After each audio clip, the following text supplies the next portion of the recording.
tidak ngaco loh. Baik, terima kasih Mas Aiwan. Ya. Jadi saya melihat ini penyidikan di aparat penegak hukum itu beda jauh sekali dengan penyidikan di rakyat bersuara. Emang nggak ada penyidikan di sini, Pak? Iya, tadi kan dijelaskan Pak Rifai ada pemeriksaan lapor, udah ada SP2 lidik, ada apa berkas dikirim dan sebagainya. Jadi kalau saya lihat perjalanan terakhir ini, sebetulnya laporan polisi Pak Jokowi, kemudian ada Andi Kurniawan, ada Lecumanan, satu lagi sama Pak Maret. Amis. Apa?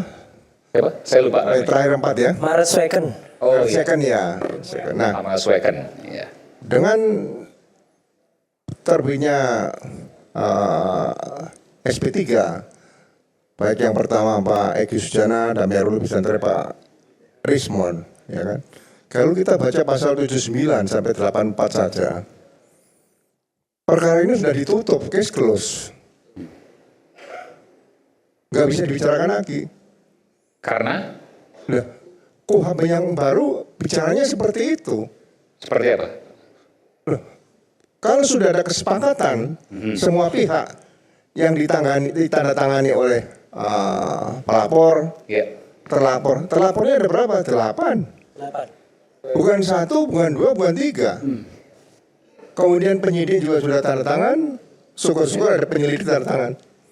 Nah kalau kesepakatannya sudah ditandatangani mereka bersama, ya kemudian dilakukan pencabutan laporan polisi. Bukan pencabutan orang satu-satu kayak mencabut uban, bukan. Semua LP itu dicabut udah. Nah, setelah laporan polisi dicabut 4 itu, kemudian diterbitkan surat perintah penghentian penyidikan.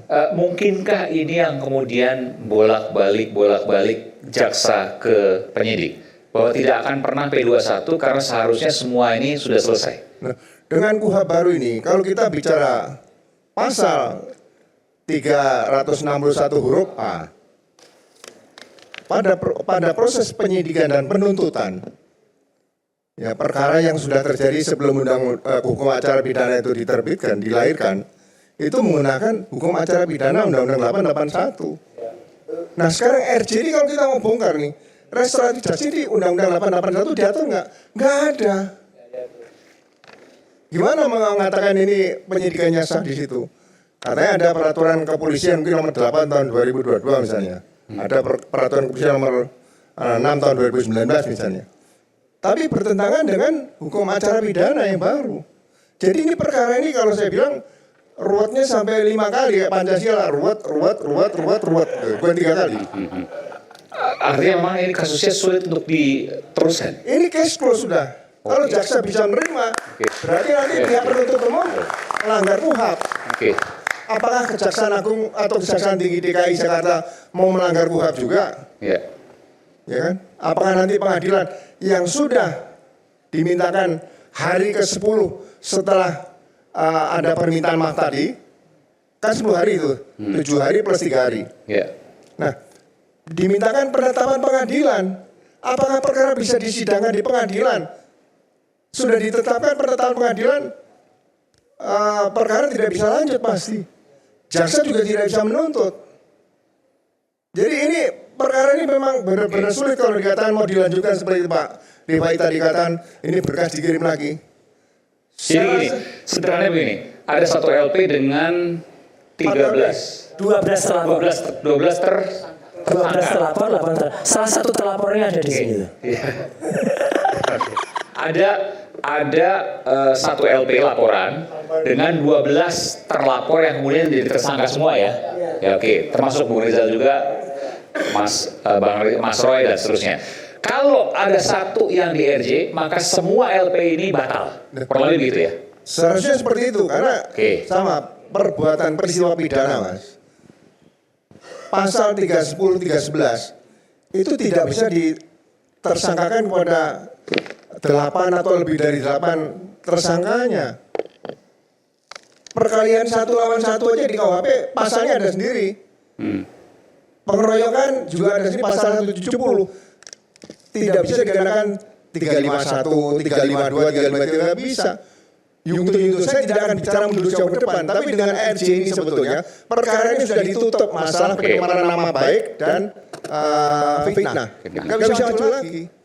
Belum kalau kita bicara pasal 63 KUHP yang lama tentang buku 1. Kalau ada pidana umum dan pidana khusus yang jalan. Jadi mohon maaf saya katakan saya berbeda tadi penyidikan di rakyat bersuara dengan penyidikan penegakan ini berbeda jauh. Jadi jangan dibawa kita alam bahwa sudah ditunjukkan di Polda, sudah di SP2DD, sudah diperiksa lapor. Pemeriksaan laboratorium forensik itu juga ada aturannya. Jadi penegak hukum itu semua ada aturannya, tidak bisa seenaknya seperti itu. Saya mohon maaf ya. Itu yang bisa saya katakan malam ini. Dan yang kedua bagi saya mohon kalau bisa secara pribadi saya mohon pada Pak Arismon apa yang pernah dikatakan waktu menghujat Pak Tito Karnavian kan saya juga bagian dari Polri ini. Ya. Kemudian Pak Krisna Mukti, kemudian satu lagi itu mohon juga kalau bisa diteliti kembali Pak apakah itu masih benar atau salah. Kalau memang itu salah penelitian sebaiknya juga mengajukan maaf pada beliau karena saya juga terpukul. Dulu saya merasa Pak Arismon hasil penelitian Jessica Alonso, ya. Itu masalah kopi cyanida itu saya anggap penelitian cukup bagus. Tapi kalau sekarang Pak Arismon aja meneliti sudah berubah seperti ini dan ada kekurangan karena menyangkut nama Polri, mungkin sebaiknya juga meminta maaf kepada Pak mantan Kapolri Pak Tito Karnavian yang sekarang Menteri Dalam Negeri, kemudian Pak Krisna Mukti dan satu lagi yang dari lapor itu saja. Terima kasih Pak. Oke, baik. Sebentar sebelum Pak, ada mau sampaikan itu soal yang Jessica tadi hasil lapor? Nggak penting, nggak relevan.